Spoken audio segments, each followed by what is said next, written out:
Hello ladies and gentlemen, and welcome back to my Cities Skylines Series Springfield. And we're finally back in the big city. So the last two episodes were about... three episodes I actually think, yes, three there you were I guess, were about our shopping mall. And we're finally back building some parts of the town. We are doing something like a small shopping mall or like street, and yes. Maybe, as you can see, the LUT changed a bit. We now have it looking a lot more realistic. And that's due to the fact that I've installed the post-process FX mod, I think it's called, and it's just like for shaders and more details. So this gives the game a very realistic touch, and I love it. So I'm very happy that I now know how to use it. And this will become very handy in the future. So yes, basically we don't have a lot to talk in this episode, so I will just talk a bit of like more random stuff. And the first thing that I want to talk about is in the future we'll have more time for the next like 11 weeks or something like this, because in 2 weeks the school's over and I will go work, but like the work isn't so exhausting as the school is, I guess. And yes, at least this is what I hope, because I mean seriously, yes, some think will be hard also the work, but school is a bit harder for me, I think. So I've started off with these two buildings that you can see there, and now I've thought about the idea how I can build this area ahead and how I can detail it a bit.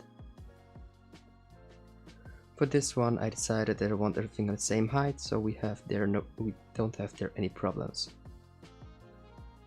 And then I thought, yes, this not cement and pavement is looking kind of strange, so I want some other things there. This will be some ground floor tile, something like this that we will be placing. Yes. So you can see there also I'm struggling with some colors of the buildings because I want them to look like all, like at least nearly the same, and this wasn't that easy. But I got it later on pretty good.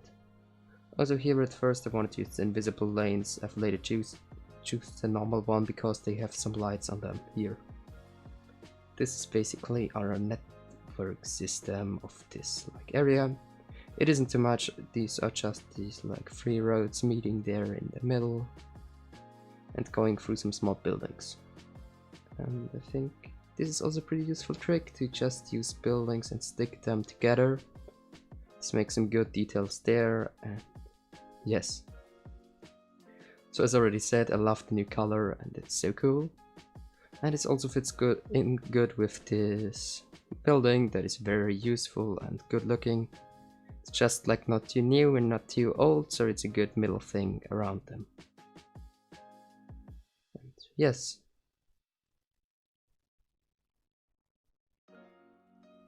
So here you could see me struggling with these like pavement art things that I tried to find a good looking one.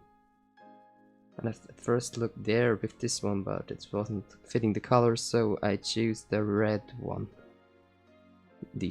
Not this one, the other one that I took about some seconds ago. Because they're looking a bit old and like very used, and a lot of people are walking over them, so the colors aren't that bright. But I think that's no problem, and yes. At first there I tried to do it like this, but this didn't turn out well anyway. So I've made it perfect for the pathway. Also we finally reached the 75 subscribers, so I thank you for this one, I appreciate it quite a lot. So yes, also here these are the final ones that I will place now there and going on this street, and they are quite a good art to detail would call it. And yes, so at first there I made it like this, but then there it is in the middle one I changed later on a bit, as you could already have seen in the cinematics. And yes. One thing that I maybe want to implement in this town is for people that want to go by foot. I've like seen some interesting things in real life just for the people, so they are using the more So like the motivation to go there is more, so they're connecting some places where everyone wants to go. So basically if there is a big home or a big place where a lot of people are living in, like for example row houses now, there is a pathway going right next to some commercials. So you can basically go to the shop and don't have to drive with the vehicle. So that's a very useful trick that I've seen in the real life. And yes, from now on we are just like designing this area, and yes, I think that I don't have a lot to say, so I will now talk just a bit and then we'll leave you alone for this video. But yes, although this, I have to say, with this post-process FX, you can see it on the left top corner, and it's pretty good. It's over the prop it up window. And here I had to struggle what I want to take there for the small place, and I wanted to use a lower building, because it's often that the first row is very low and then there are coming more high buildings. It's just for an example, there we have this one, then another one that's even higher there. So it has this like steps upwards, and yes, I'm enjoying them quite a lot. And I want to ask you something. If you have watched this video until this point, I would appreciate it if you'd consider to like the video, and if you want to see more of this one and you haven't subscribed to me yet, I would appreciate it if you would subscribe to me. If you want to see anything special in this series, just say it to me and I will answer it, what I can do about it and how I can build the thing that you want to see. So yes, thank you for watching and hopefully see you in the next episode. Bye.